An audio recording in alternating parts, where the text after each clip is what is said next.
Happy. Wait.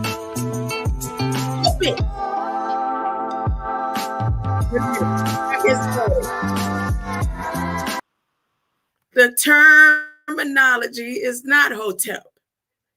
It's hope it. Hope it. Hope is on the way. You better hope it. Your hope should be built on nothing less but Jesus' love and righteousness. Hope it. When I come on, don't come. If you come in talking about a hotel, I'm going to block you. The correct terminology is hope it. Okay? Let's get started. Hope it.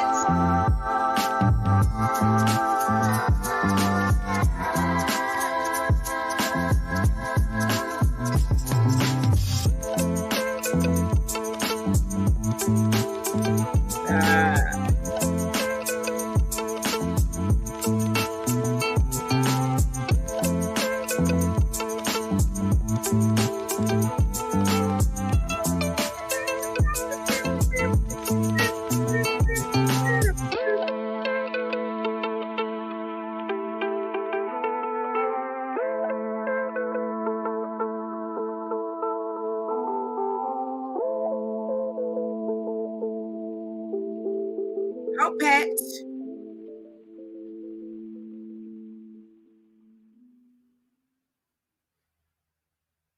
Let that play again. Come on, Dave. Come on.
I'm in a partying mood. I'm not feeling good. I tricked my mind to eat me a piece of chicken because I was making sure that, children are finicky. You can't just come and change up certain things. And I know they eat fruit, vegetables, but I know they also eat meat. So coming to grandma to be weaned off of meat is one thing, but I made sure I was like, okay, well, I'm gonna make sure I have some chicken here for them. And me, I caught myself after it's going on 90, how many days? No meat since before the New Year's, the week before the New Year's, no meat. And then I'm gonna go like I did with the sugar, right? I'm gonna go and eat me a piece of that chicken. Boy, I'm talking about my stomach. My body said, reject. After all that big talk. I'm literally, I got pain shooting all the way down on my right side. I usually deal with left side numbness and all that. And I got some numbness going on here. You can't tell. I look that good. Huh? But the whole pain is just shooting. It's just shooting on my right side. Um, my body feel like I ingested, I don't know. And I didn't cook it. I said, I'm not even going to cook it. I'm just going to go ahead and maybe do the banquet, hungry man chicken or something for them, just so that they'll have a little protein. Because I know how to make vegetarian, all type of stuff, vegetarian lasagna. I was 7-day Adventist for years. And for my husband, my first husband and family, I had to make sure. And then when I cooked for the church, for the children, they enjoyed it at the time, but they were used to vegetarian cuisine. I just called myself and said, well, I don't mind, and I do. Nope, no flesh is entering this house. I'm going to make it so good. And actually my grandson, he ate the chicken, but my granddaughter, she was like, I don't want the chicken. So I won't do that again. My body is angry. My body is upset with me. But I'm also partying because I'm enjoying whoever server I'm connected to. I'm connected to someone's server. I'm not going to say who. Because every time I get ready to bring a message, this person will go and play like they talking about certain things just to see if I'm going to switch off and change off. Because 12 o'clock man's time, like around midnight, I woke up out of a dream and I saw certain things and I documented it. And then I went into Bing and asked Bing a couple of questions, and it was about stars.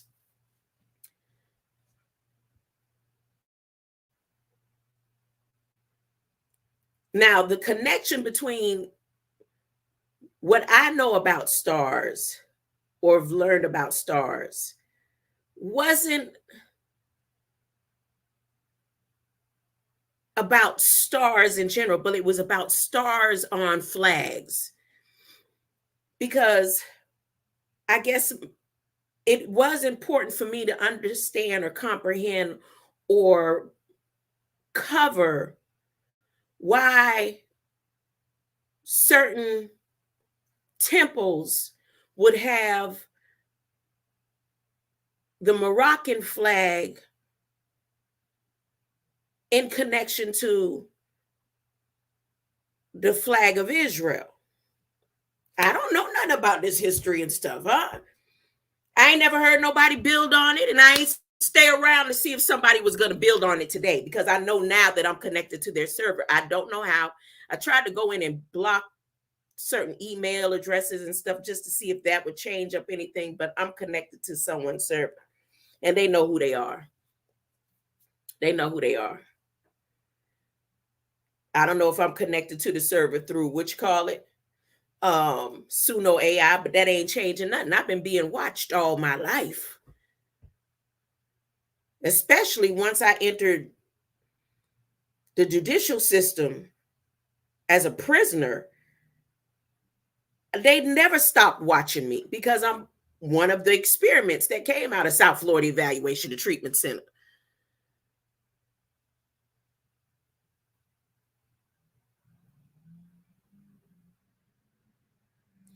Now, before I get all the way into this regularly scheduled program, let me begin by saying an affirmation that you could say along with me. It works. It really works. You don't believe me? Go find out from the hierarchy of Agape Ministries. It works. It really works. My mind is God's mind. I'm always reflecting divine wisdom and divine intelligence. My brain symbolizes the capacity to think wisely and spiritually. God's ideas unfold within my mind in perfect sequence. I'm always poised, balanced, serene, and calm, knowing that God will provide the perfect solution to all my needs. Amen. And let me also make a correction. It's not a correction, but just so that people who are tuning in and out and coming in and coming by and listening and acting like they're not listening, and then make little comments and throw offs and stuff, that they'll understand what I was saying about this when the phone services got cut out the other day. So I made a statement. I said to the fellow workers, you could go to Federal Register, and anything that's going on with the system, this is where you're going to find it. It's a letter to the people. There's letters and notices to civil beings. And then I meant to say period, and then go into what I told people on my live stream. So, I tend to speak in conjunction or run on sentences. So it'll sound like I said to them all the other stuff, and I wasn't in referencing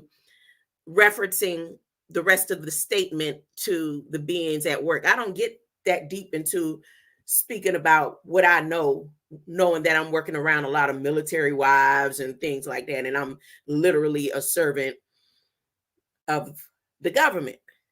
I wouldn't do that. I know that they have access to everything that I do, So I just needed to make that correction so it wouldn't seem like I'm a liar.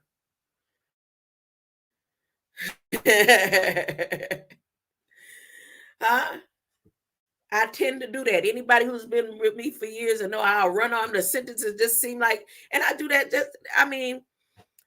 I know how to, when I'm calm, when my nerves aren't wrecked,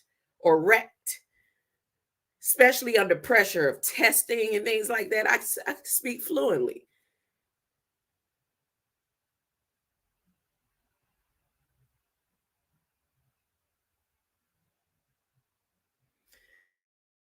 So there we are. I got that part clarified. For those who always, anybody that act like they don't come over to see what I got going on. To me, that's the most, those are liars. That's deceit.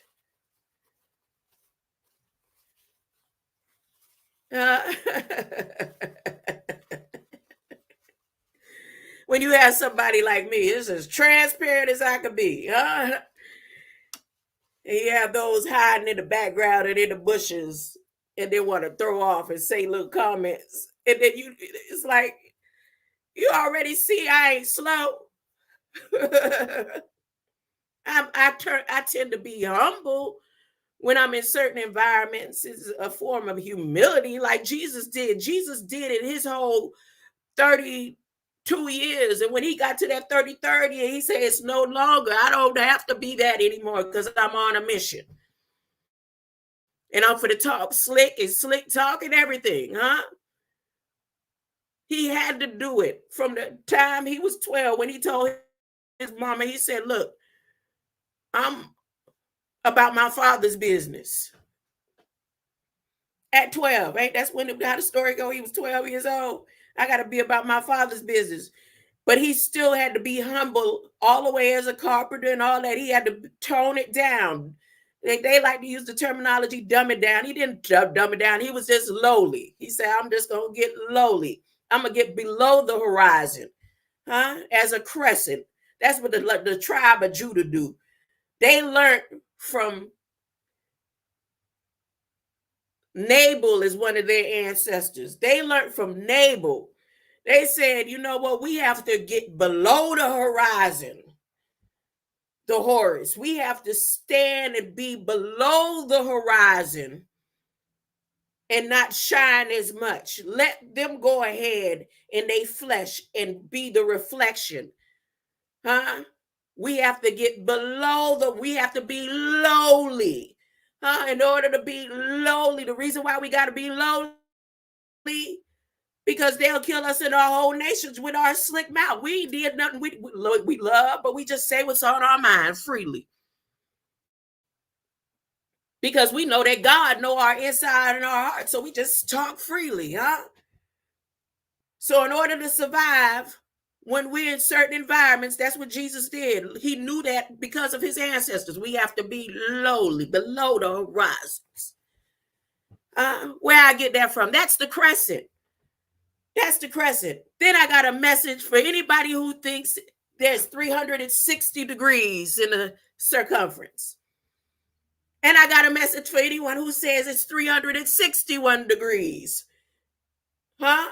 You forgot the dot.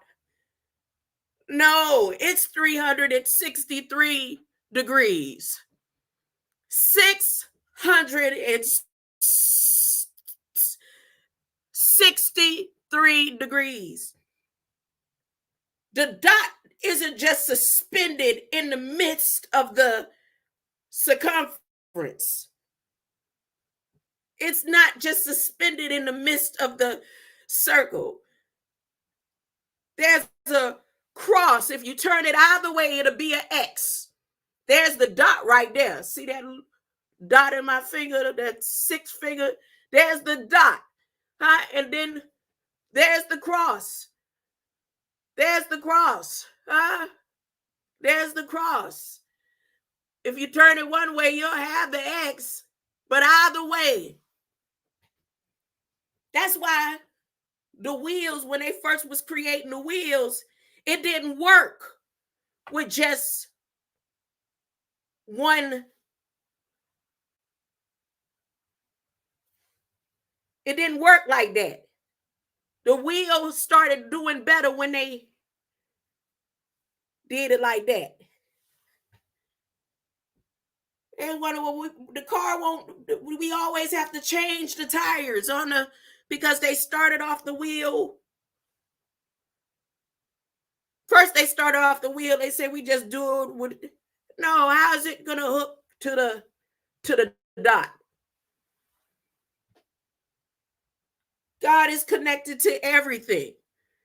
So the dot, we might have forgot about the dot, but you also know that God ain't just hanging all by himself. He's connected to everything.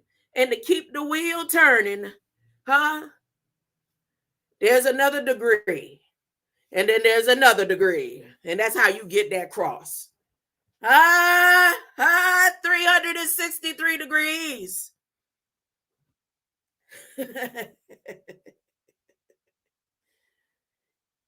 Yeah, we know. Yes, 360.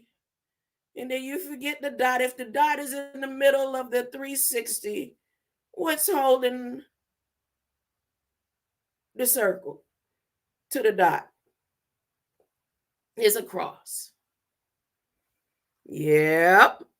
And then here's this is all in the midnight hours that this came to me. So now, with it being 363 degrees in a circle, now I'm at the star. And I know the tribe of Judah wouldn't be a symbol of the Star of Israel, and it definitely is not the symbol of the Moroccan flag, the Pentagon. But you walk into certain churches that have the Star of Israel, and in their same lineup of flags, you'll see the Moroccan flag. Well, why not have all the flags of the world? But why so much the Moroccan flag? And so then I start thinking, well, what would the Star of Judah look like? And the Star of Judah, of the line of Judah, will have 24 angles. Yeah. Uh-oh. If it has 24 angles, ain't that's the 666? 363 degrees. And 24 angles on the line of Judah's star.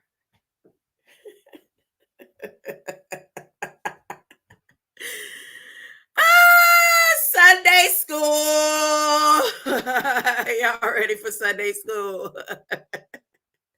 Can a dummy hope hope at to you. Hope at.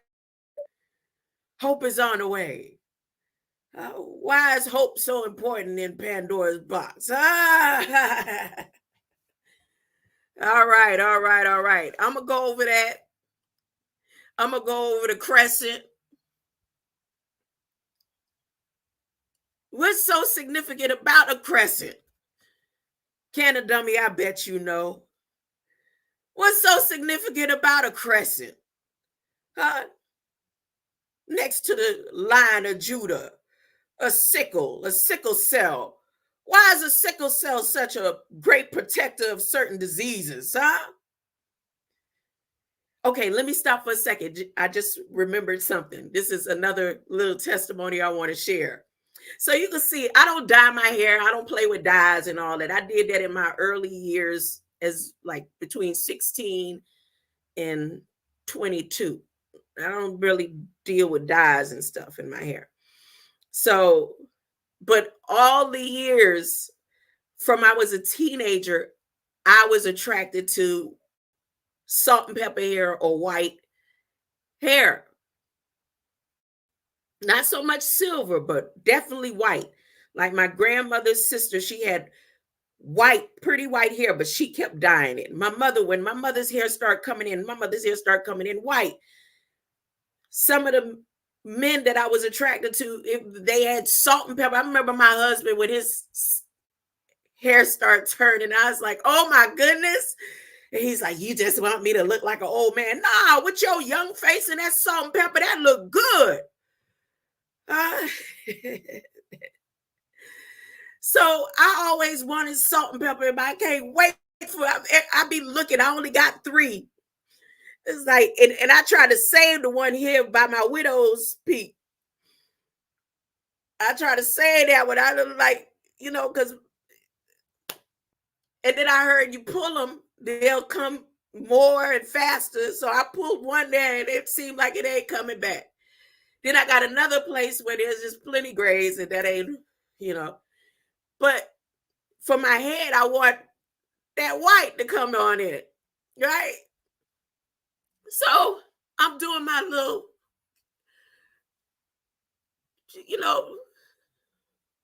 getting my face and stuff together. And Canada Dummy, I tell you, if I let my beard grow, my beard would probably be longer than Santa Claus. I'm not there yet. I remember one time I said, I'm going to let my beard grow. My daughter said, no, and then you won't be hanging around me.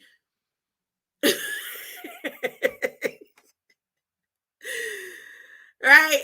So this morning, as I'm doing my grooming and all and getting my face together, I see, can you see it?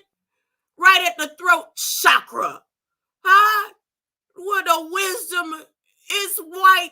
First, I kept doing like I said, what is this? Not coming off of me. And then I got a little closer. I definitely didn't shave it. Huh? I hope it grow all the way. I have something to play with. Look. Right there. You guys, can you see it? It's so pretty and white. It ain't silver, it's white. Right there at the throat chakra. Oh, yeah. The chakras. Chakra.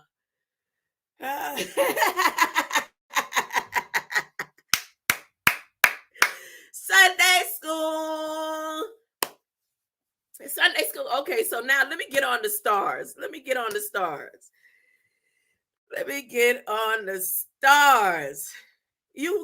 you tell I don't feel good? Can I tell me? It's just something on the inside of my spirit that got me seem like this is a joyous occasion. Even though I got pain shooting all up and down my arm, messing with that dirty bird. I'm eating chicken when I know I've been almost 90 days with no meat. Showing off my little vegetarian plate the other day with my beets and been drinking my beet shakes and smoothies and stuff, and they're gonna go and put that dirty bird in my body is so upset with me. My body is so upset. So upset that after my grandkids, because I could have got ready to go to the service today. My grand's been here since Friday evening, and they left a little bit right at about 11. I had time to go and get some Sunday service, but my stomach and stuff ain't playing. My the pain in my arm is so bad right now. To lift this right arm hurts. Stay away from the meats. They doing something even to the banquet chicken. Why did I do that? All right. Let me get on it. So, in the midnight hours, I'm gonna wait till the midnight hours and ask co-pilot. I said, back to the stars. Why does this flag here? Can you see the flag? Why is this flag so connected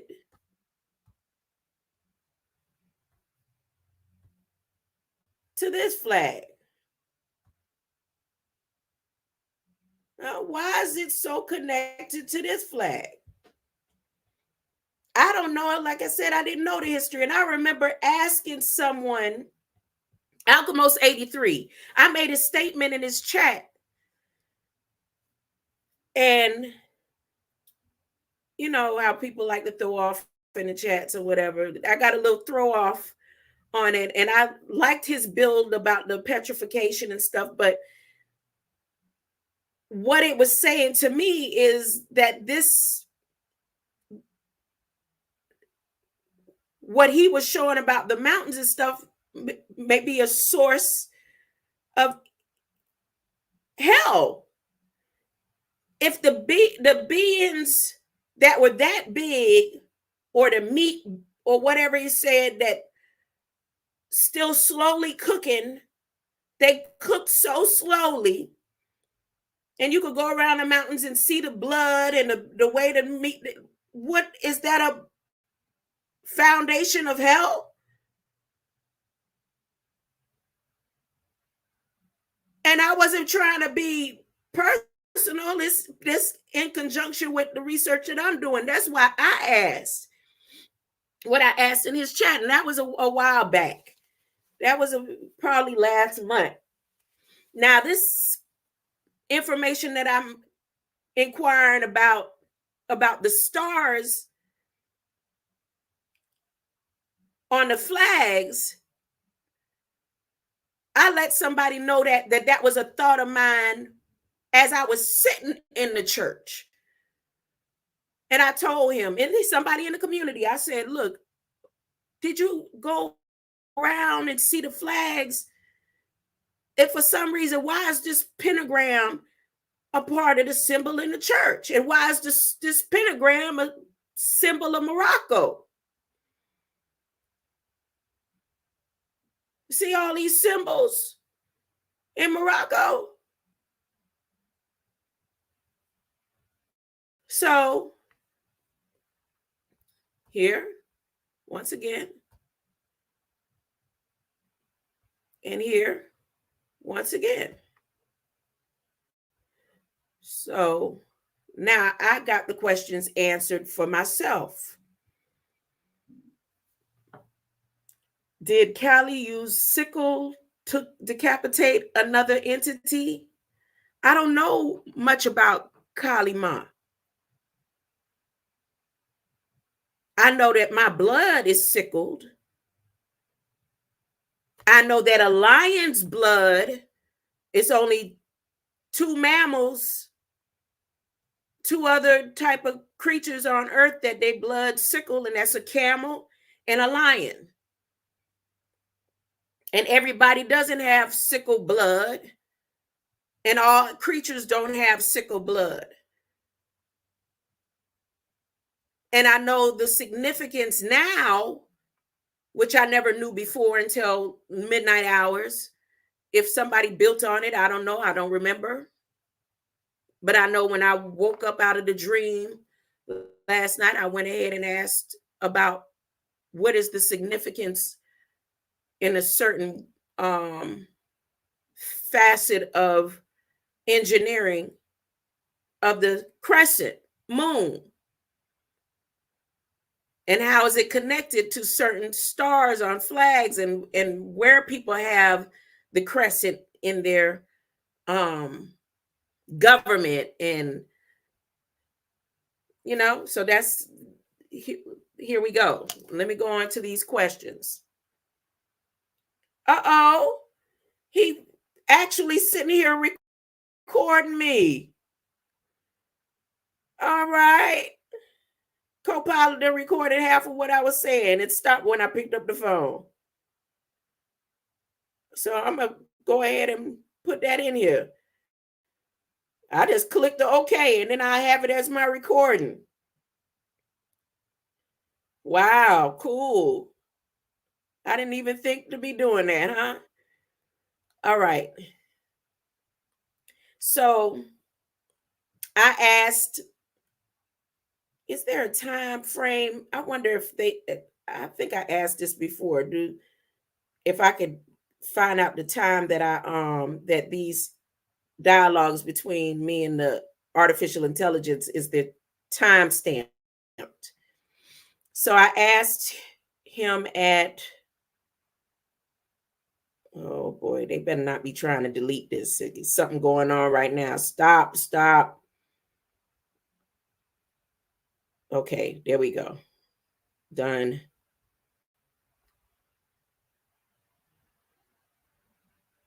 Okay. How is Israel and Morocco related?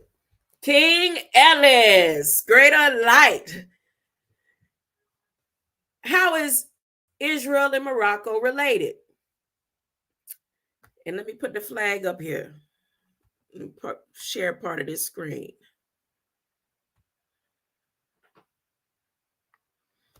Okay, yeah. How is Israel and Morocco related? Israel and Morocco have a multifaceted relationship that has evolved significantly over time. And I'm like, what? Okay, so now I know why the Moroccan flag is in the church, in a church that has the flag of Israel as their cornerstone flag. It stands in front of the United States flag and all. So let me continue. Here are some key points about their relations. And you can find, now I'm telling you, in further research, I went into Psalms 83. And now I see Psalms 83 in a different light. In diplomatic relations between Israel and Morocco formally established diplomatic relations in 2020 as part of the Abraham Accords. Now, I remember you somewhere in my live streams, somewhere back where I start going over, I said, why is the Abraham's Accord so different this time? This is before the war. And Trump mentioned something about the Abraham's Accord. That's what made me go and look into the Abraham's Accords. And even with the new Abraham Accord, the readjustment in 2020, Prime Minister Modi was involved in the Abraham's Accords. If you don't know what the Abraham's Accords is, you could go in the Federal Register if you'd like, or you could go ahead and type in Abraham's Accords. But Abraham's Accords, according to the Bible, was done in Psalms 83. Hopet, King Ellis. At any time, if you'd like to say, you don't say Hotep, you say Hopet. Hopet is the correct terminology over here. Hopet.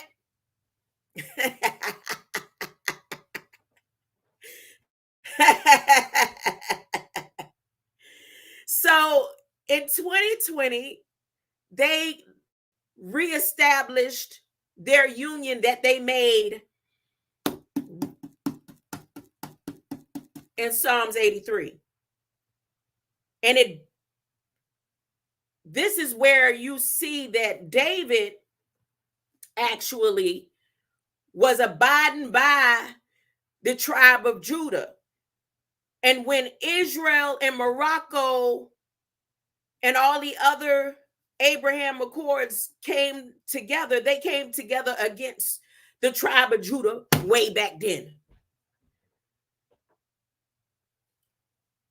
Because David wasn't supposed to be intertwined with the line of Judah like that.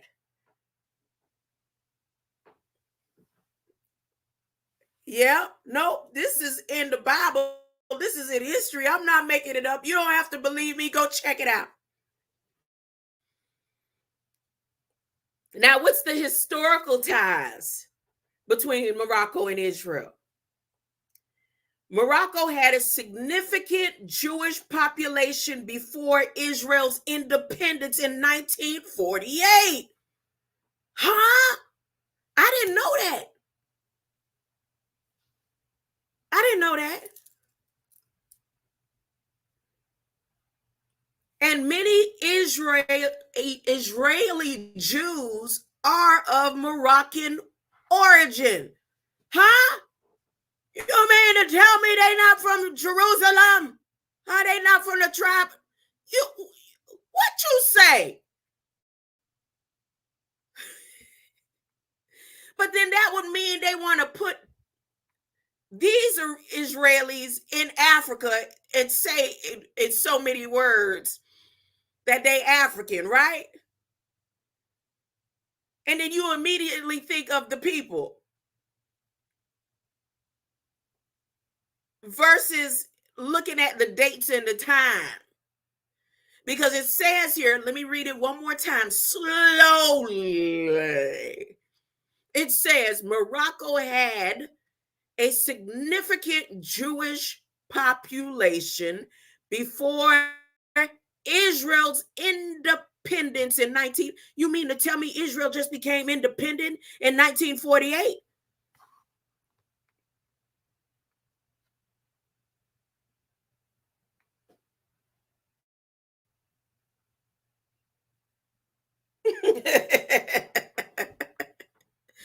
And many Israeli Jews are of Moroccan origin.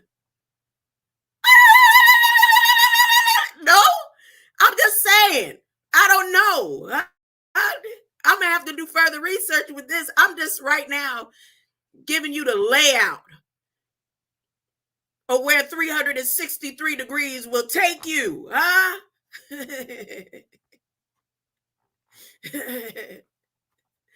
Go spread the message. Tell Lazarus Lamel, the Messiah Code, one of my great teachers, come on over here. It is not 361 degrees. It is 363. Hopet. Operation Yakin. What is a... Okay, it might be Yachin. Here's how it's spelled. This is another facet of Israel and Morocco. Here, let me put it up here. Yachin. What's a Yachin? That sound... What's a Yachin? Operation Yachin. During the reign, now I've heard this name, during the reign of King Hassan II, Morocco allowed 97,000 Jews to immigrate to Israel between 1961 and 1964. Keep that date in mind. We in Sunday school. Keep that date in mind. 1961 to 1964, during the reign of King Hassan II, Morocco allowed 97,000 Jews to immigrate to Israel between 1961 and 1964. Is this flag all in red about the bloodshed? Huh? Is the green pentagram a binding of the green light? You know, remember all those shows like, what's this? I used to like to watch them too. Angel, Buffy, and what's the ones with the three sisters? Piper and oh goodness, I can't remember the name of that one.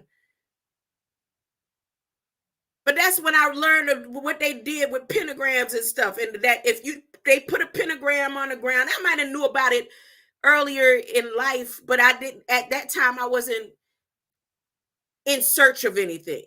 Like when we watched movies with my mother and things, I wasn't in search like when these shows came out. And they put a pentagram, and that pentagram is a binding something, a binding of something. Is that what this flag represents? And why the binding, that stars in green, binding of the green lights? I don't know. I'll figure it out. But anyways, why did they do this? It was in exchange for compensation from Israel. Wait, what? Let me read it slowly. Operation Yatkin or Yachin. I'm going to ask what Yachin mean in a minute.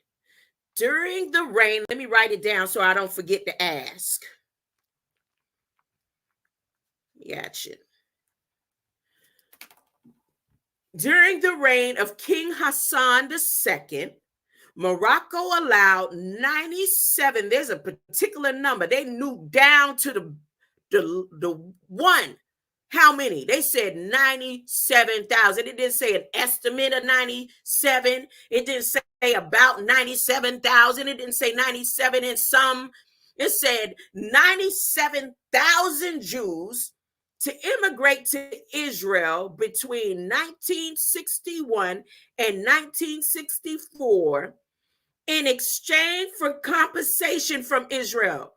Wait a minute, if these many Israelis were here in 1961 and 19, and they said they just gave a particular number to get on over there, I don't know.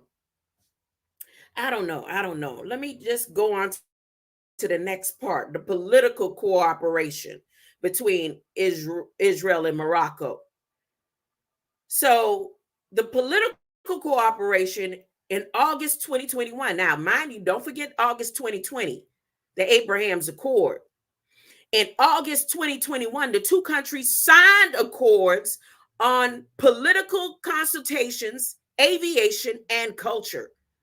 In November 2021, they signed a defense agreement. They've been planning all this time. And I know I talked about it. I have over 1,500 videos. It's confirmation. Some of them I have to go in StreamYard and go ahead and download them and upload them. Those that didn't make it to the YouTube stream. Oh, why don't you look it up and tell me? That'll help me out. When did Morocco become a country? Huh? According to the Bible in Psalms 83, Morocco was already a country.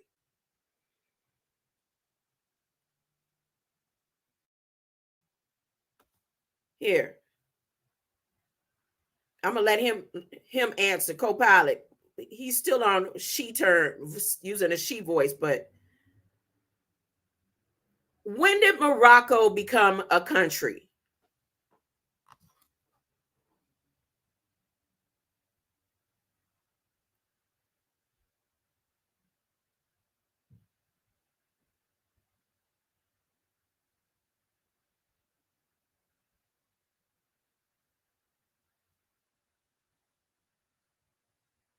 Morocco's history as a distinct nation began in the year 789 when Idris I founded the Idrisid dynasty, establishing the Moroccan state. However, Morocco's modern form as an independent country emerged on March 2nd, 1956, when it gained independence from French colonial rule.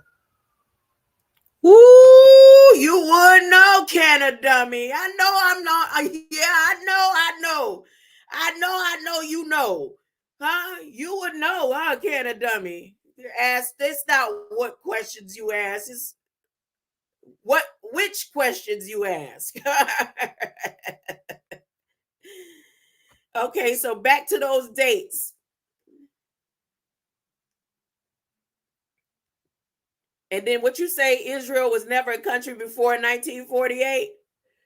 Oh, ooh, sound like some hunky-dory type of stuff going on here, huh? Now, here's the political cooperation between Israel and Morocco as of 2021. In August 2021, the two countries signed accords on political consultations, aviation, and culture. In November 2021, they signed a defense agreement. Now, the recognition of sovereignty just happened. In July 2023, Israel officially recognized Moroccan sovereignty over Western Sahara. What you say? But then Morocco was a place with the origins of Israel, according to. Now, let me read Psalms 83. Listen closely. Psalms 83. Unless this Bible is only as up to date as the 1940s or maybe the early 1900s. No, it got to be a little bit before that because I got a Bible here that's like 1929. And then I hear some people say they got Bibles from the 1800s. But let me tell you what this Bible says right here. In accordance and conjunction and relations and correlations to Israel and Morocco. Oh God, don't sit idly by, silent and inactive when we pray. Answer us. Deliver us. Don't you hear the tumult and commotion of your enemies? Don't you see what they are doing, these proud men who hate the Lord? They are full of craftiness, witchcraft, and plot against your people, laying plans to slay your precious ones. All kind of plans, putting stuff in food, got cures for cancer and won't put out the cures, but keep putting stuff in the air and the food and in the waters and saying that they doing it, proud to do it. They are full of craftiness and plots against your people, laying plans to slay your precious ones. Come, they say, and let us wipe out Israel as a nation. We will destroy the very memory of her existence. They talk about the original Israel when they did this. They talking about the Lion of Judah, Israel.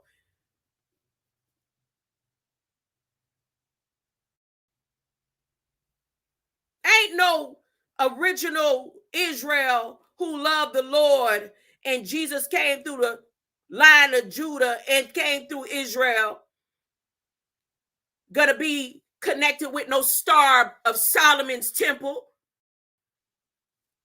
a star created by 72 demons. Yes, this same star right here on this Moroccan flag is a symbol, and this same flat earth Israel symbol right here, Israeli symbol, this is a flat earth star.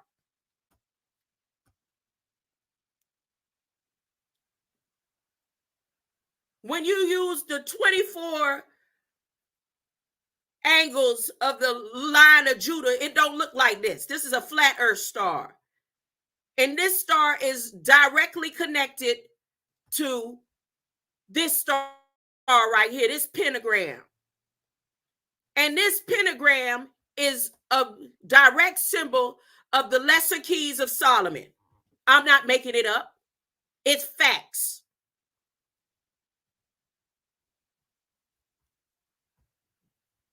And let me continue.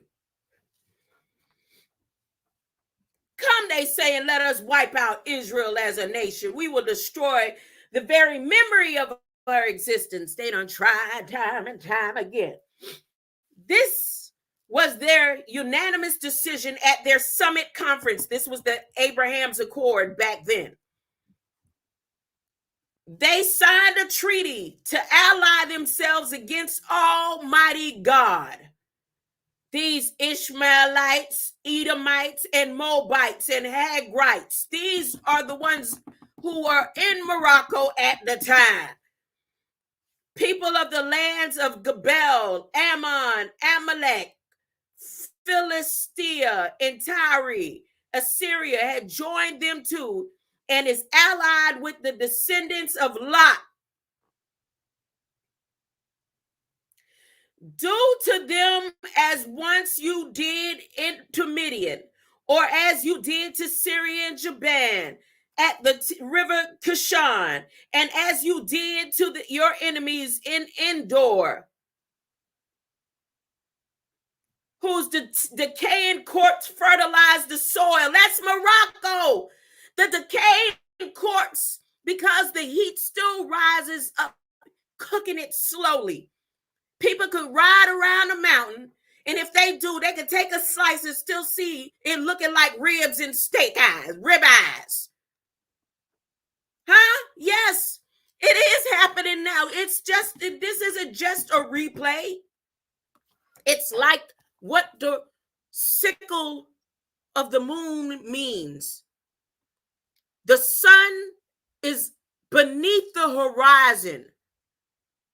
When you see the moon as a sickle, and the reflection of the whole earth is what you see on the moon when the sun is beneath the horizon. And it's just a continuation going back and forth through the portals, back and forth through the portals, back and forth through the portals, but it's about the end. Huh? And God's love and light is for everybody. It's for the Jews and the Moroccans. Huh? The Israelis. Huh? The crackheads, the mental health. Everybody. It's for everybody. Huh? The alcoholics. Huh?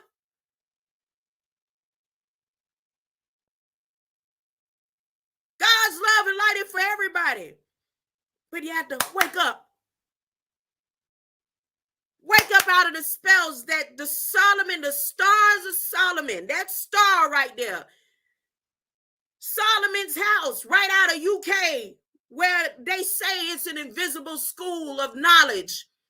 I found out that I'm literally in and under training, which thank you God that my mind is his mind and my mind is protected and I am fully armored, that I'm in a house of knowledge.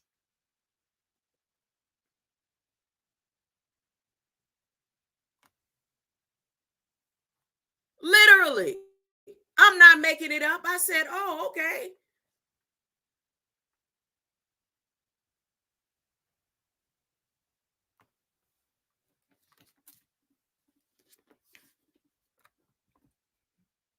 So right here, when Alchemos 83 riding around and showing y'all that for real, that ain't made up. It's not no imaginary thing that he's showing. He's showing that the decaying corpse fertilized the soil to the point of petrification and fortification. And that's why that whole flag right there, that flag looks the way it looks. Now here's the prayer. It says, continues to say in Psalms 83, Make their mighty nobles. Y'all know the nobles, the one that deal with holy oils. Well, what you call it? Was Lester Crowley, all of witchcraftery, huh? Spell binding and all that. They had nobles, and their nobles' names make their mighty nobles die, as Oreb did, and Zeb. Let all their princes die like Zabai and Zalmunna, who said, let us seize for our own use these pasture lands of God. Oh my God, blow them away like the dust. This is in the scripture. It says, oh my God, blow them away like the dust, like chaff before the wind, as a forest fire that roars across a mountain. Chase them into your fiery storms, tempests, and tornadoes. Ultimately disgrace them until they recognize your power and name. See, the prayer wasn't to kill them. The prayer was to get them until they recognize who God is. Huh? Utterly disgrace them until they recognize your power and your name, oh Lord. Make them failures in everything they do, everything that they planning and plotting against children and people. It's time that we send out a light, of love that would make them cease, that would make them confused, in what it is that they are doing. Make them failures in everything they do. Let them be ashamed and terrified, God, until they learn that you alone, Jehovah, are God above all gods, in the supreme charge of all the earth. That's Psalms 83. Right there is proof. Well, how long? We are still a World War Zero for 500 plus years.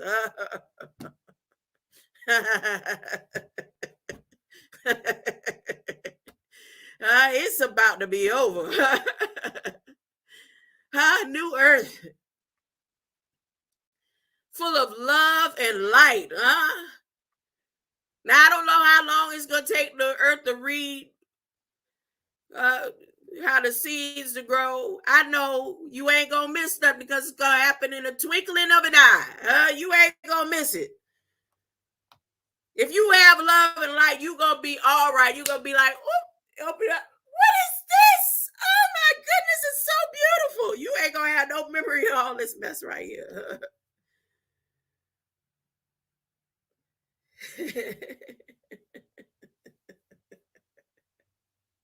Oh, Canada Dummy, you know me better than that. You know I'm not talking about all.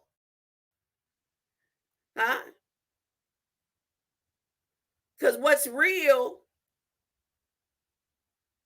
between these names is that they're all names given by men. Men that decided we're going to give you the name Israel. And then people who decided we're going to give you even down to the Lion and the tribe of Judah. We existed before the foundations of that name that you just put there, before the foundations of the book that I'm reading it out of. God's love and light above all.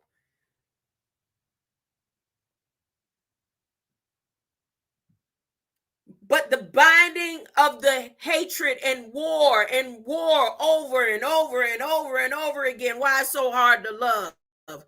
Because seals like this, that pentagram, and that pentagram and the foundation of that pentagram and the foundation of this flag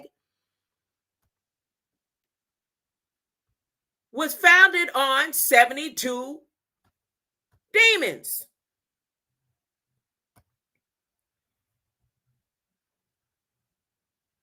And the reason why it continues is because the foundation of this continues to be waved like a star-spangled Gled. I realized even down to the word star-spangled banner. I said star-spangled, wait a minute. The span of time, 500 years, Canada Dummy, through the span of time, over and over and over again in the cycle, in the wheel. Yes, Ezekiel's wheel. In the span, the gled. That's a whole separate word. And I asked, what's his name? I asked him, I said, you tell me, I got more stuff to go over. You tell me, what is the etymology of Gled? Let me see how far I went. All this was in the midnight hours, y'all. The term Gled has its roots in Old English and Scots. Referred to, now look, this going down to Morocco. Burning or live coal, an ember or a flame. It comes from glottis. Glottis. Glottis.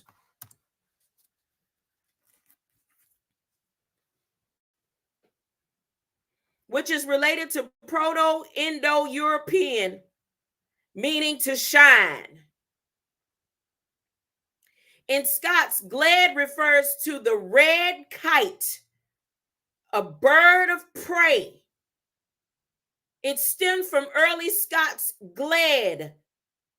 Now, why would that seem so significant to me? Why? What does that have to do with me and my research? Is it connected to anything that I've been saying? Here we go. Here we go. That same star, span, glad, banner. And I put band horrors in the title. Here we go. 33 seconds. Y'all ready? Watch that for 33 seconds.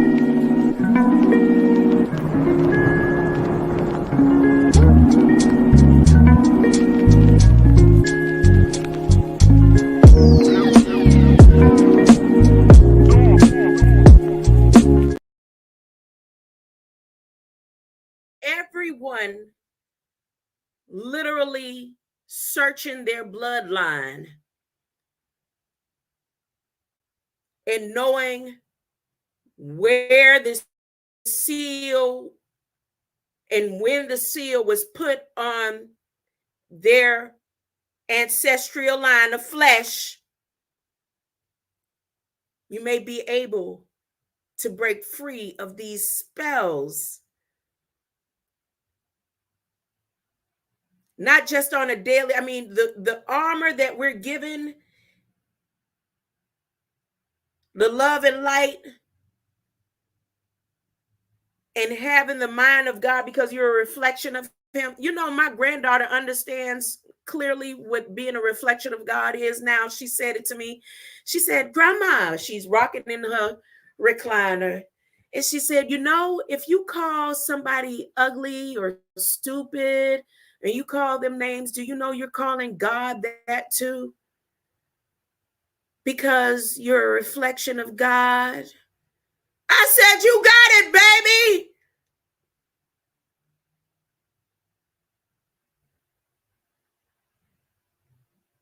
Now, what's my point in bringing up what she said as being a reflection? Your love and light code will open up doorways within your DNA to find where those curses that bound your family line, them generational curses that go back hundreds of years, you will say, well, no, I'm straight as an individual. I'm straight. I'm living good. My wife's standing by me and our children. But then you go and you call your family members who are struggling with mental health issues or struggling with hatred and bitterness. They don't love themselves. They constantly and continuously chasing a high, to ease the soul of what's going on around them. Like I said, hatred has a stench. And this isn't for everybody that live in, just like all Jew, all this. I'm saying in a certain form, you walk into a certain area and you'll smell a certain stench. And it's not because hate lives there, it's because the love for self, as seeing yourself as a reflection of the Most High, does not exist.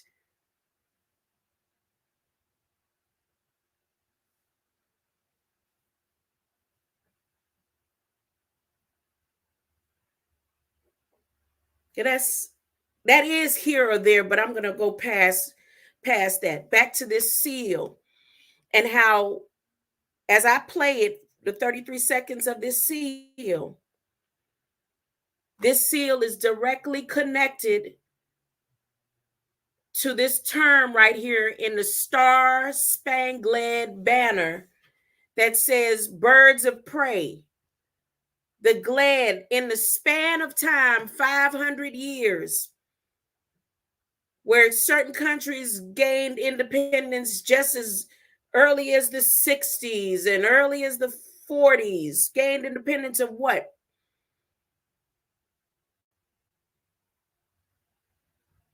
Compensation to have their own money.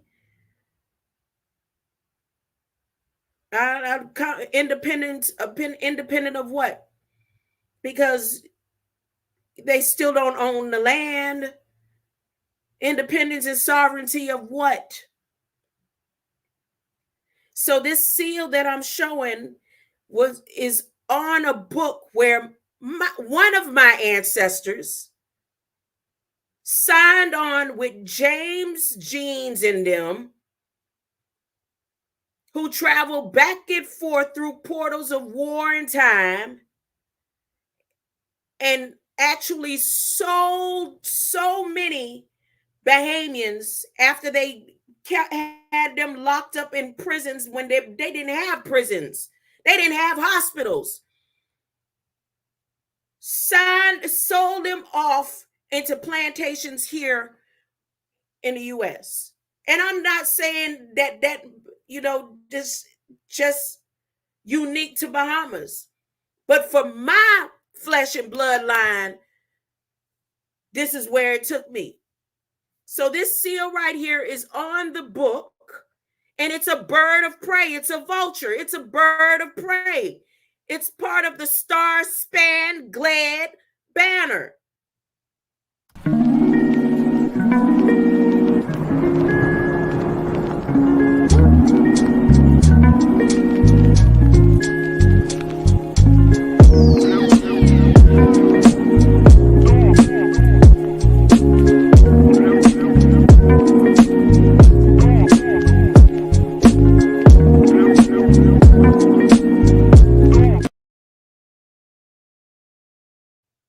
The Taino bloodline, knowing the Junkanoo bloodline, knowing that my family were originally old bite beings when the road to Bimini went all the way over to Africa, and there were pyramids and there was a cornerstone. Knowing that is one thing, but knowing how to break the curse of when they were captured, being independent doesn't make you free. Being independent doesn't declare you freedom. Knowing that my Taino ancestors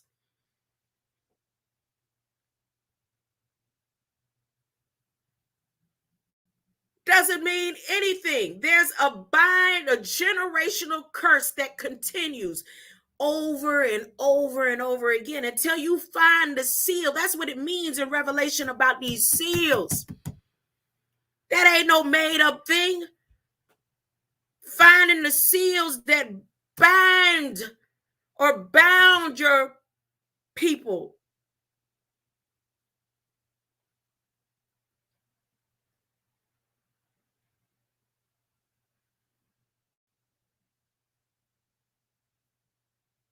There was a reason, like I said, why over 50 years, nobody from the United States set foot in the Bahamas to question them about anything until recently, until Kamala Harris did. They now all of a sudden they got questions. They want to sit at their round tables and stuff. Because they knew this time right here was coming. How in the world did she find the seal? And this seal,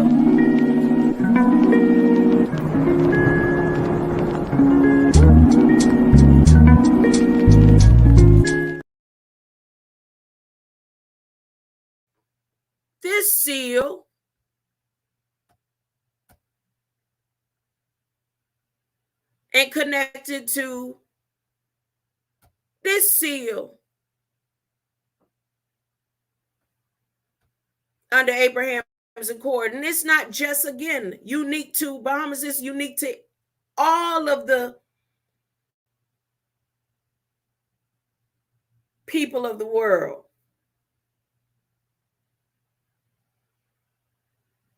Current and up to date.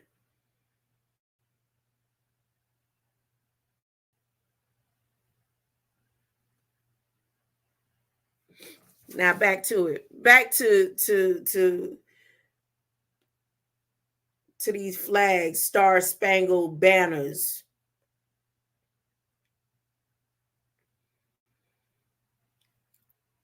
So the one thing that I'm saying to y'all that you like, yeah, she reaching. I'm not reaching. You can look it up. You don't have to believe me. Check it out. I said, what does the pentagram on the Moroccan flag represent? And co-pilot said, the pentagram on the Moroccan flag, I didn't put Solomon seal, I didn't put nothing. The pentagram on the Moroccan flag, a green 5-pointed star, has a rich symbolism and historical significance. It represents the seal of Solomon. What?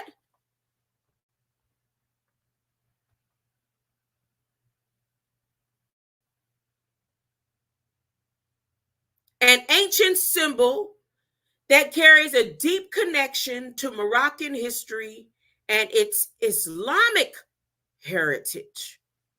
Ooh, now let me tell you, I done said it time and time again. You could go back through one of them 1,500 videos if you want to, but I'm saying it today so you don't really have to. I have never opened the Quran. I've seen it. I've held the book, but I have never opened it. And something will stop me from opening it. Every time I've thought about opening it,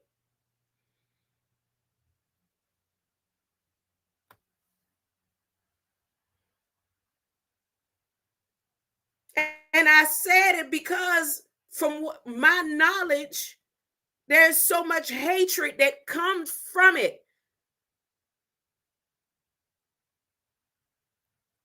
Just from my knowledge.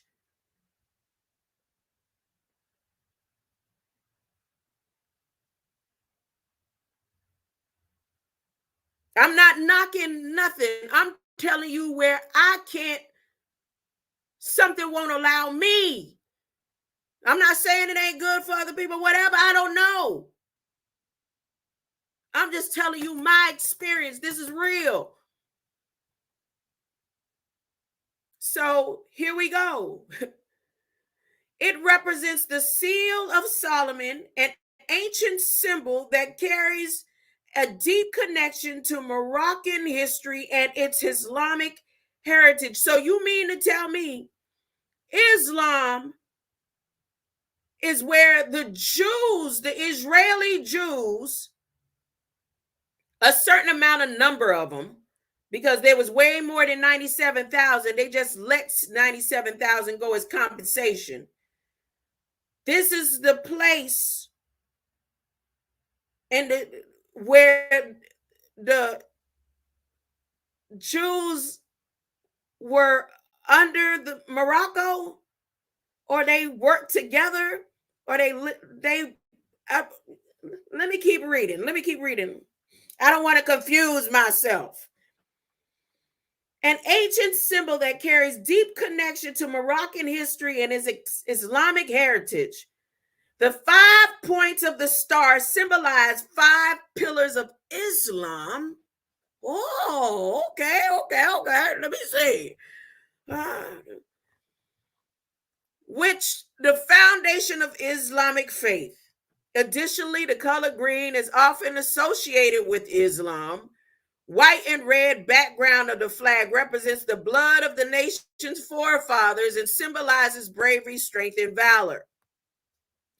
The current design of the Moroccan flag was officially adopted November 17, 1915. Wait a minute. But they didn't receive their independence until, and they weren't a country until, and da. But here in Psalms 83, it says, they was having summits and meetings and gathering against the Lion and tribe of Judah way back then. Morocco and Israel. I'm just saying, but it says here the current Moroccan flag was officially adopted November 17, 1915 by Sultan Youssef. So Sultan Youssef. And it has remained in use since then, including after Morocco regained independence in 1955. The pentagram also signifies, Solomon was supposed to be the wisest of all, right? But Solomon said, God, I don't want what you have to offer. And God showed himself to Solomon twice. That story is in the Bible. I'm not making it up. You could go read it for yourself. And Solomon said, no, I'm good. And God told him, you going to lose whatever I had for you and Israelis. You going to lose it.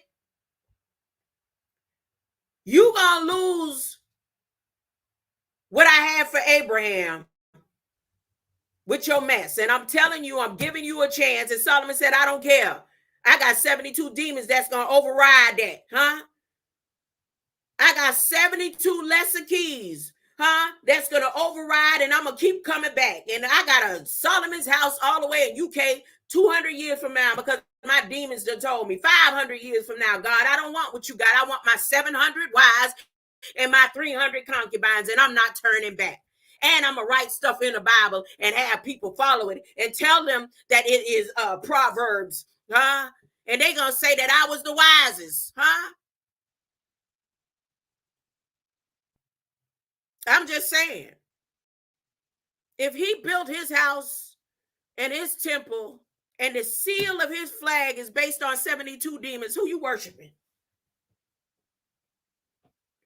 I'm just saying. Canna Dummy, you've watched certain things about pentagrams and stuff. I never created a pentagram and did none of that extra stuff to know, But don't, when they put a pentagram, that pentagram does something to seal something or bind something based on those movies like Supernatural and all that. I'm just saying. I'm just saying. Let me continue. So after Morocco regained, it said regained, Canada, regained independence in 1955. The pentagram also signifies, I would say, Solomon. So then I said, well, was Solomon's star a symbol connected?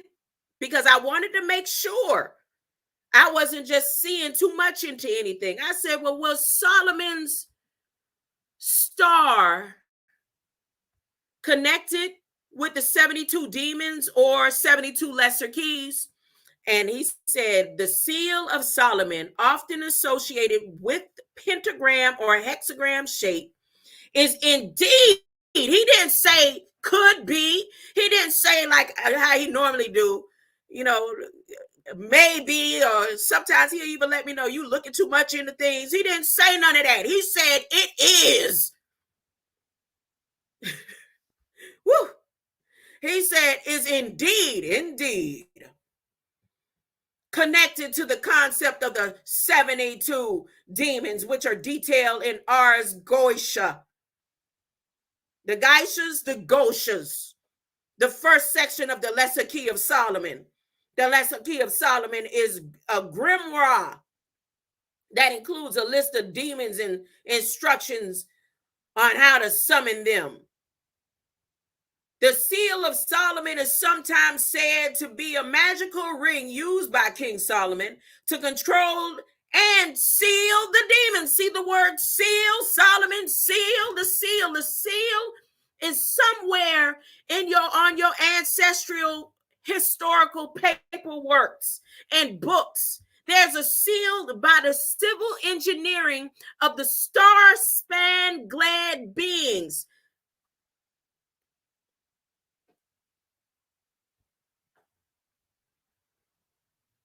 And in order to override any type, you would have to find that seal, unseal the book that it's on, and find out which ancestor sold you. So you ain't going all the way back to Africa. They all got their own seals they have to find. You have to go through your bloodline and who your people say that you are and find that seal.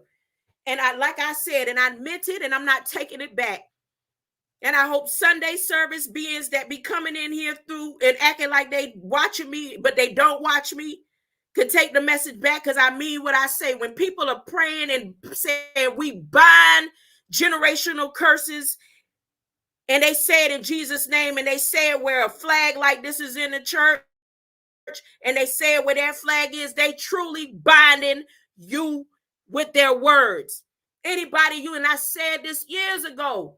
I said it when I used to hear it in a church where they freely didn't mind me saying stuff like that. If I say it in the place where I am now, as hooked up as they are they'll think, I don't know what it is they'll think. That'll be me trying to think what they think, and I ain't trying to read nobody's mind. I'm saying what I'm saying, and I'm meaning what I'm saying. When you need to be released from something, the word is loose. You don't bind generational curses on somebody. We bind generational curses. That's saying we keeping the generational curses locked under these stars right here. We bind the spirit of addiction. No, that's not freeing them. That's binding them and keeping them locked under the spirit of addiction.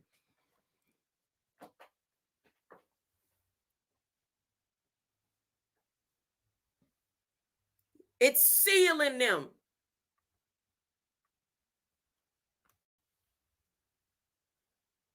And I'm not saying, again, nothing towards beings who may be ignorant, but who am I? I can't judge who is ignorant to and who is knowledgeable to. The only thing I could do is proclaim and give a testimony to and open up the knowledge of what I have received. For in case that there are people who are standing and letting people pray for them, and you hear them say the words, I'm binding this in the name of Jesus. And there's stories, including in the New Testament, where Israelis or Jewish priests, Pharisees would use the word Jesus,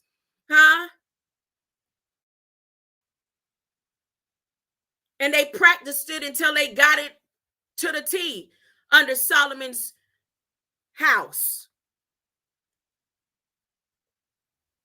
If you hear somebody praying for you, you stop allowing that person to pray for you. Or if they say pray, you don't close your eyes and pray with them.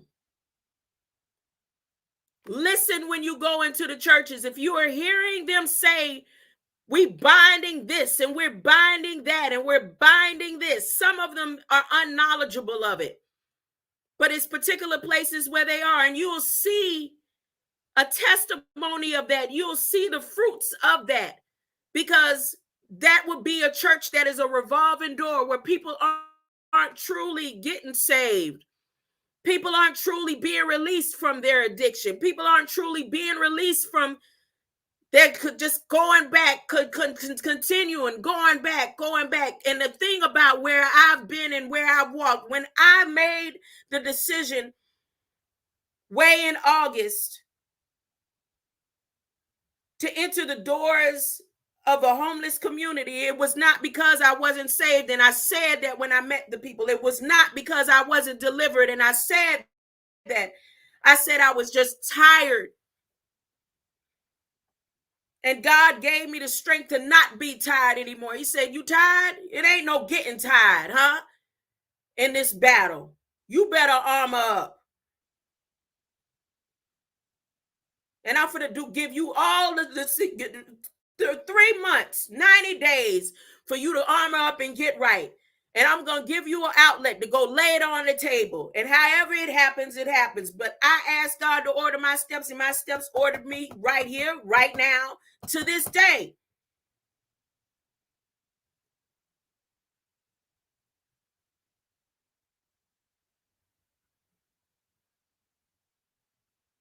And he have put people in my path, whether they're ignorant to or in conjunction with, to give me everything that I need to help me get to this point. I said, I'm tired of pleading my innocence and saying, and nobody's hearing me. And that being said, when I laid it on the altar, but Jesus didn't have to. And when I started reading scriptures, I was like, oh yeah, because that's not what you were sent here for. You went through that for a particular reason, and that particular reason is unveiling itself right now.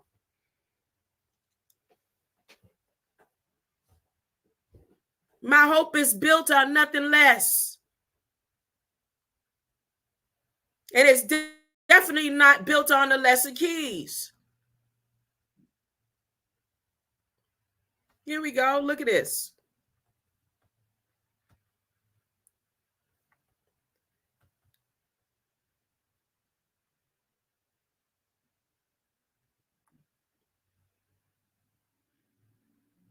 I remember when I downloaded this years ago, these keys, and I didn't go over them and try to learn them, but I downloaded them.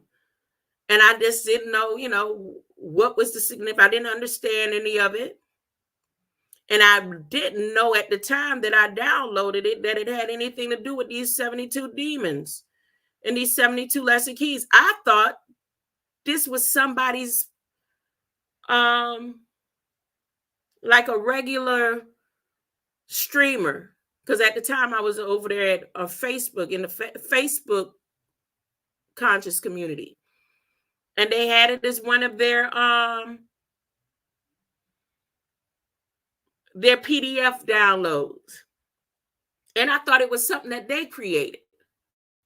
And I looked at it and I said, these some goofy looking, and I don't understand it, and I ain't trying to understand it. And I didn't really read them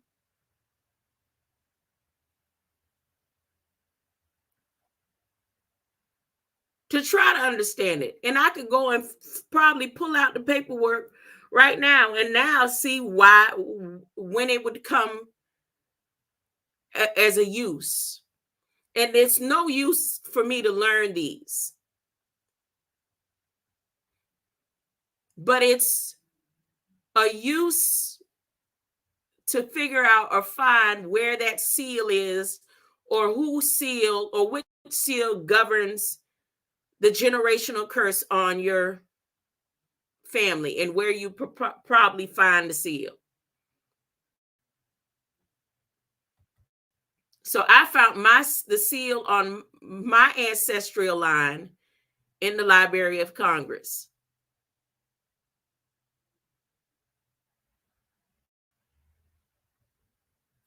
And am I sharing that? And again, this is the seal.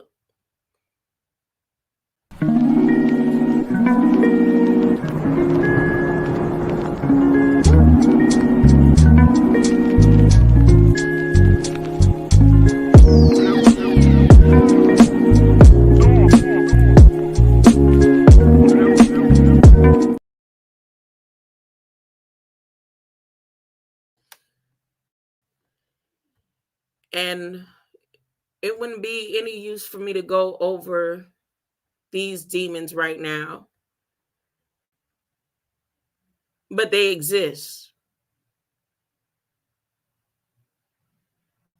They exist. Right now, I think it's for me to address each one of them by name.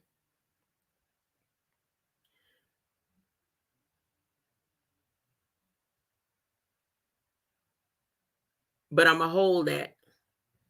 I'm going to hold that. Let me see if there's anything else that I went over, because my arm, that pain in my arm is starting to shoot again. And pain, and I don't usually deal with pain on the right side, but that's what I'm dealing with right now. All right. What else did I ask? Oh, okay. I asked, what era was the Star of Solomon created, and when was it incorporated in the Star of Israel? And he said the Star of Solomon, also known as the Seal of Solomon, is an ancient symbol with a history that dates back to biblical times. The hexagram shape formed by two overlapping triangles is believed to have been used as a decorative motif in Jewish context as early as the 3rd and 4th century CE. However, the symbol's precise origins are a subject of debate among some scholars. The incorporation of the Star of Solomon into the Star of Israel, commonly known as the Star of David, occurred much later. The Star of David began to be identified specifically with the Jewish faith in the Middle Ages and was adopted as a symbol of Judaism in the modern period. It was placed on the flag of Israel. It was placed on the flag of Israel in 1948. Upon establishment of the state, the symbol has since become a widely recognized emblem of Jewish identity and heritage. So I asked, which came first, Solomon's pentagram of the 72 demons or the symbol of Israel, which was a sickle-shaped star or moon? Now, again, now I'm on the line of Judah. I'm not talking about the mirrored Israel. So the pentagram is often associated with the Seal of Solomon and has a history that predates its association with the 72 demons of the Ars Goetia, which is part of the Lesser Key of Solomon, a grimoire from the Renaissance period. The pentagram has been used since ancient times and has appeared in various cultures and contexts. The Star of David, also known as the Shield of David or Magen David, imagine, which is which is symbol of Israel, has a more complex history. It began to be associated with Jewish communities in the Middle Ages and began a general symbol of Judaism from the 17th century onwards. It was adopted on the flag of Israel in 1948 when the state was established. Therefore, the pentagram as a symbol and its association with Solomon came before the widespread adoption of the Star of David as a symbol of Jewish identity in the state of Israel. Now listen, the sickle-shaped star or crescent, often associated with Islamic countries, has its own distinct origins and is not directly related to the Star of David or the Seal of Solomon. This I know, but this Islam, when it says Morocco and the pentagram, sounds all the way off to me. So now again, that's going into the museum side of the story. The crescent moon symbol has been used since ancient times, representing various deities and concepts across different cultures. So now I'm going into astrology. No. Astronomy. No. The moon and the stars. So I said, well, what is most significant about the sun and the moon when the reflection of the sun is crescent to the moon? The crescent shape of the moon is a result of the interplay between the positions of the moon, the earth, and the sun. When the moon appears crescent shape, it's because we are seeing only a small part of the moon's sunlit side. The significance of this phase can vary. Astronomically, the crescent moon occurs during waxing and waning phases.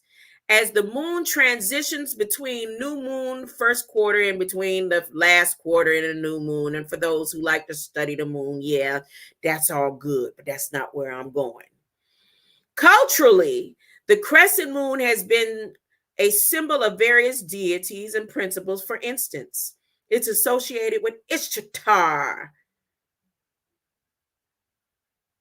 and Diana,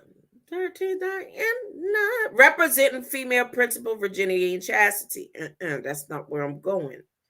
Spiritually, the crescent moon, especially when observed with the sun, can symbolize the merging of opposites and is seen in many cultures as a time of transformation and change. Transformers more than meets the eye. The sickle cell blood can turn a certain way and swipe off viruses by chopping off. I'm just saying, the Lion of Judah, a lion has sickle, and the sickle shape of the moon, which they call a crescent. Oh, you could be French and call it a croissant. That's not where I'm going. Let me continue. So the crescent moon is mostly clearly visible when the sun is below, here we go, below the horizon. This is Jesus being lowly. I spoke of this earlier. And implying that the moon must be above the sun and the crescent opens upward. Right? The sickle.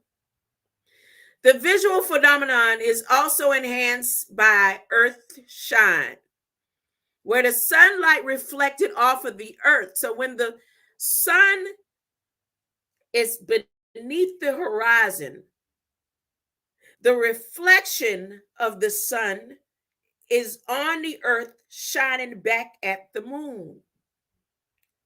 So not only do you see the moon, not only do you see the reflection of the sun at the corner, but below the horizon, you also see a reflection of the earth on the moon. Wait a minute, what?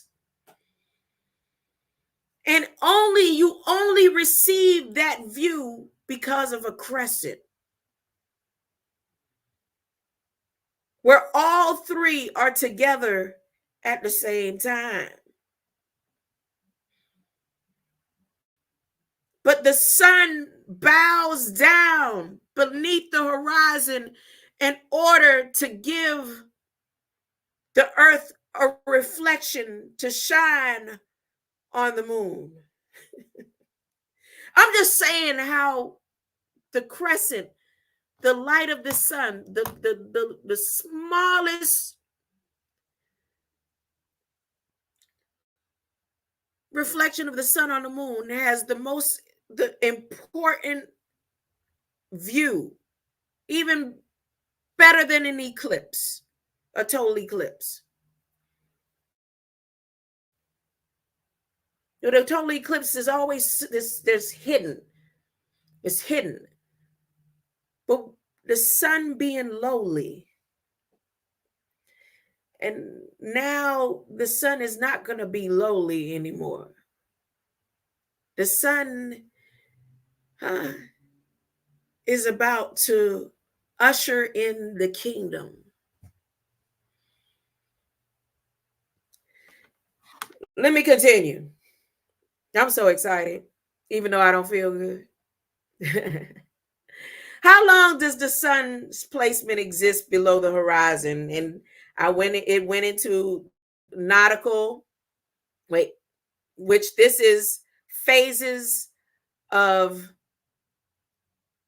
time and dimension. Look at what I'm about to read in phases of time and dimension, or traveling back and forth through space and time. Then 500 years, like you said, Canna Dummy. The duration of the sun's placement. I come up with the right questions to get the right answers from Copilot. The duration of the sun's placement below the horizon varies depending on the time of the year and geographical location. However, there are a few key concepts, here goes the keys, that can help us understand this phenomenon. Now, before I go on and move on to here, I saw an image of so-called China's artificial sun reflecting on an Earth, right? Well, they say it was their space station or whatever, but when you look, there was a whole reflection from the light of whatever artificial entity that they have up there reflecting on the Earth. Now, with that being said, when they have these crossovers of this new eclipse that is about to happen, especially with the television programming instructions that was just set out, and Starlink up there, and China's artificial sun, are they going to take and line up all of those entities?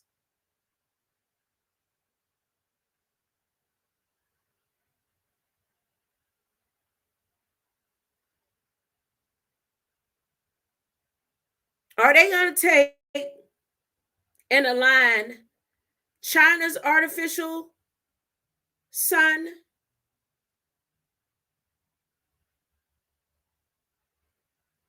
when they do this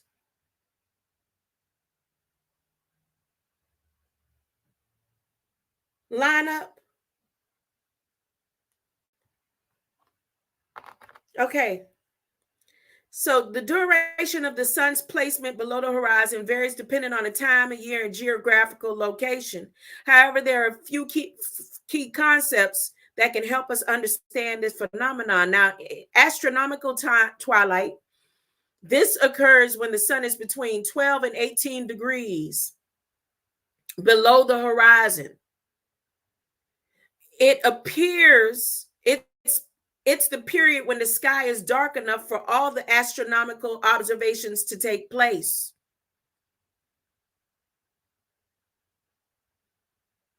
Now, in nautical, and we know nautical, we talking about the sea. In nautical twilight, during this phase, the sun, we're talking about the sickle now, the sun is less than 6 degrees below the horizon. No. 6 to 12 degrees below the horizon. It's mostly dark, with the horizon still visible at sea level for navigational purposes. Now, at civil, and this is the people, the beings, the sun is less than 6 degrees below the horizon, and it's light enough that artificial lighting may not be necessary.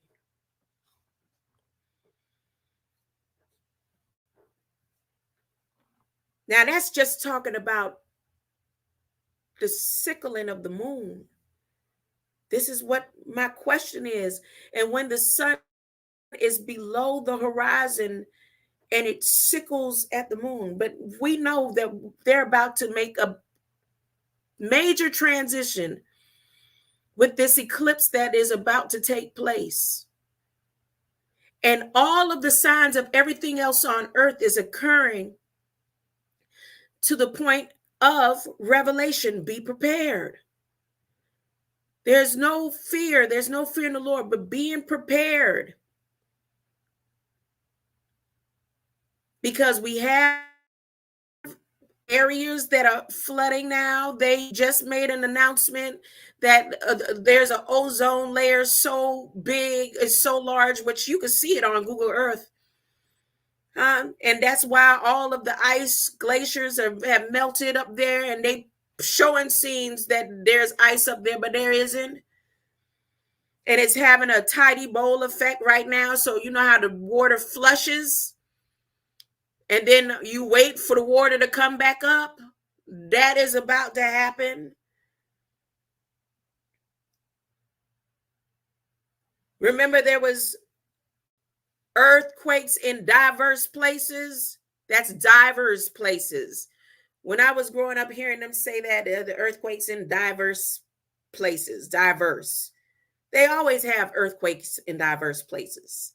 But these earthquakes that are about to happen in diverse places, which means the ocean, the water, God is using the water to usher in the fire. Because it won't be water, but fire next time. And I don't mean the fire, the artificial fire on earth. I'm talking about the fire of the sun.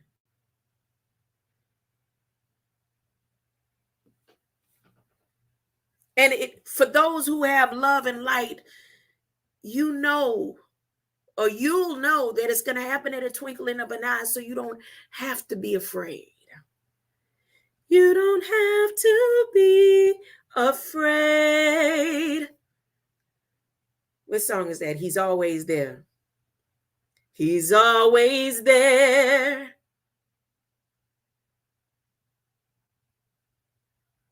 Yep, you don't have to be afraid. The actual moment of sunset, nope, I'm skipping that. Let me go on now to, I said, explain horizon in depth. And he gave me 3 earth sky horizons.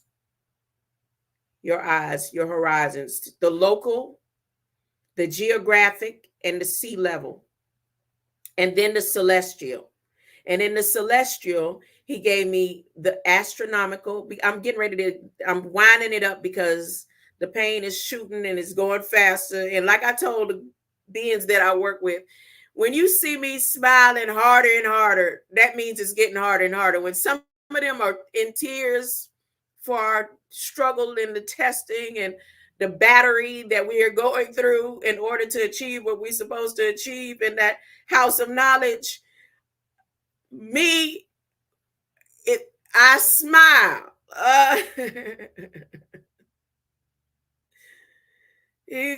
My grandmother was the same way. We'd be in the hospital and people like, you don't look like you sick and dying. Because why? Because I'm smiling.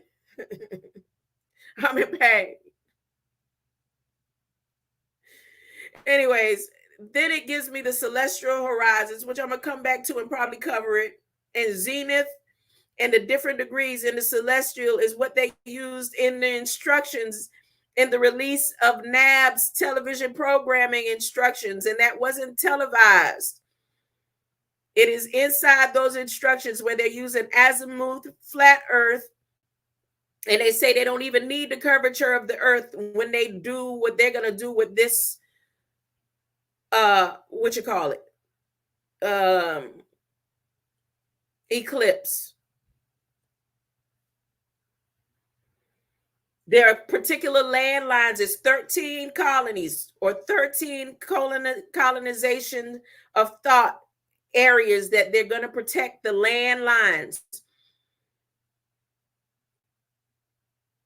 But in the Federal Register document that I read a few weeks ago, they said they don't even need the curvature of earth, and word is not necessary. Words are obsolete.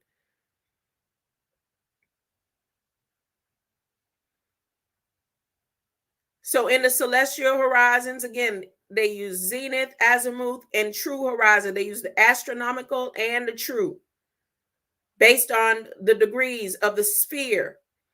But since they're transitioning where they don't need the curvature of the earth in the movement that they're going to do with this,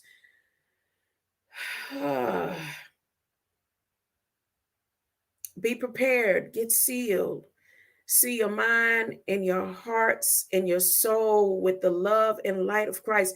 Think on good things. Let everything that you think about be good. Pray for all those around you, those that you don't know. Pray for all Christians. Pray for those that are suffering mentally. It's okay to pray for the people that are already doing good. They doing good already. Your prayers for those whose minds are lost, children that are lost, adults that are lost. You don't even have to pray specifically. Those who are lost, who may be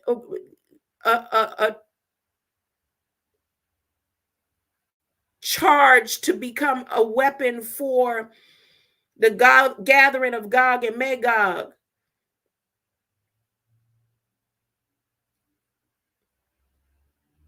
And don't tell me that the devil won't use children. According to the images that they showed throughout history, they have children armored to kill with high powered weapons at 9, 10 years old over in Africa and other places. So I'm saying, when you're praying, your light that is going out into the atmosphere, into the universe, into the air that we breathe, praying for all that are lost who could potentially be saved.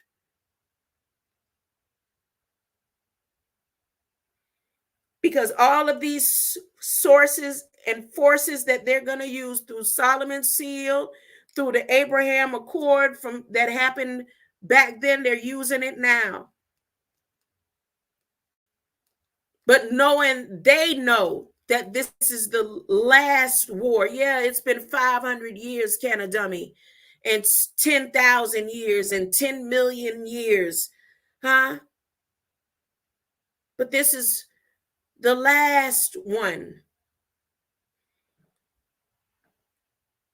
And the last and important part of the horizon is art. So aviation, navigation, and art. And what did I say that they came together with in the Abraham's Accord in 2020? If you rewind this video back, it was, as a matter of fact, I'll just do it for you. What did they say that Israel and Morocco came together with in their establishment for the Abraham's Accord? Here, let me find it.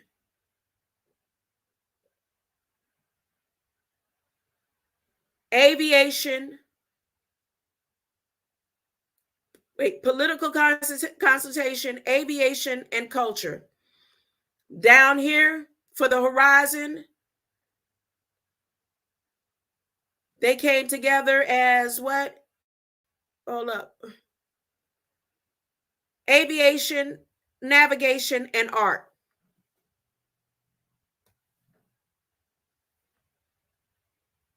It's the same thing. I'm going to cover one more thing before I get over here, because I get off here. I'm going to go over what I said that came through my dreams last night. Why I say it's 363 degrees in a circle. Lazarus Lamel said, y'all forgot the dot. That's what make it 361 degrees. But I say it's the 4 chambers that are on the heart, on the dot, and that's the heart. The 4 chambers. the 4 chambers, you can turn it and make it an X. I guess that's where they get that knowledge of the X. But there's the cross. So the 4 chambers of the heart, love. Love completes that circle. There's 363 degrees. And the star of Judah,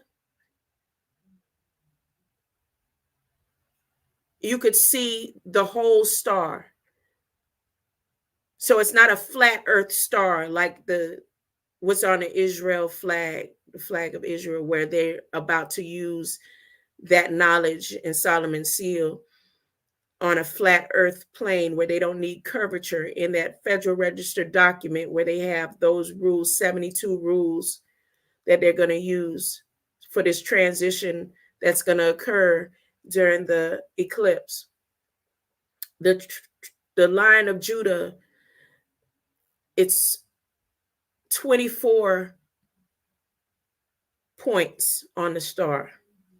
It's 24 points.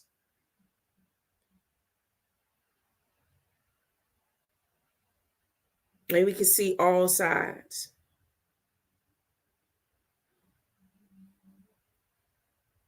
(363 degrees). 24 angles to the star of the line and the sickle on the side, huh? Greater light. I'm going to close on out. The heart seals the circle. The right atrium, the 4 chambers, y'all. Greater light. I'm going to go ahead and play some closeout song. And I like to say to those who came through, let's see, who is it? Who's here? Canna Dummy? It's always you. Thank you. Something wrong with the base 10 number system. The sun is always above us. God is always above, huh? And even Jesus, the Son, knew that he wasn't always above us. He said, I am not above y'all. I am just as you. I only came as an example. I'm not above nobody. I ain't come to destroy the laws or the prophets. I am humble. I am lowly, huh? That's why they called him lowly. Jesus was never above us. He said that, and he said, I say, don't worship me, huh? I come in the name of my Father, huh? It's only one true and living God, huh? That's what people want to do. They put him and said, go and worship Jesus. Jesus never said it. He never said anything about worshiping him according to what I've read and how I was raised and what I learned. He said, we are all lights. He said, and I came to show you I'm a light just like you. And I'm not above you, huh? I'm just the sun. The sun could go to the horizon. When the sun gets low, then you could see everything clearly in one image. Huh? It's only one true creator, one living God, huh? Just one. Huh? And everything else represents something that can be taken away, huh? And given back to him. Huh? Taken away and given back to him. Greater light, greater light, greater light. Thank you for that, Canna Dummy. Let me get out of here because I'm feeling good, but I'm greater light. I'll play that one right there. I might come back later.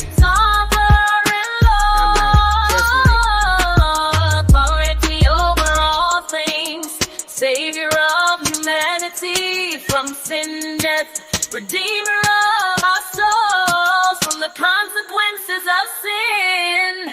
This is the nature of God, creator of the universe and all things in it, shepherd of his people, guiding and protecting, almighty, powerful and mighty over all things, Father of all, loving and caring, sovereign Lord, authority over all things, Savior of humanity from sin and death, Redeemer of our souls from the consequences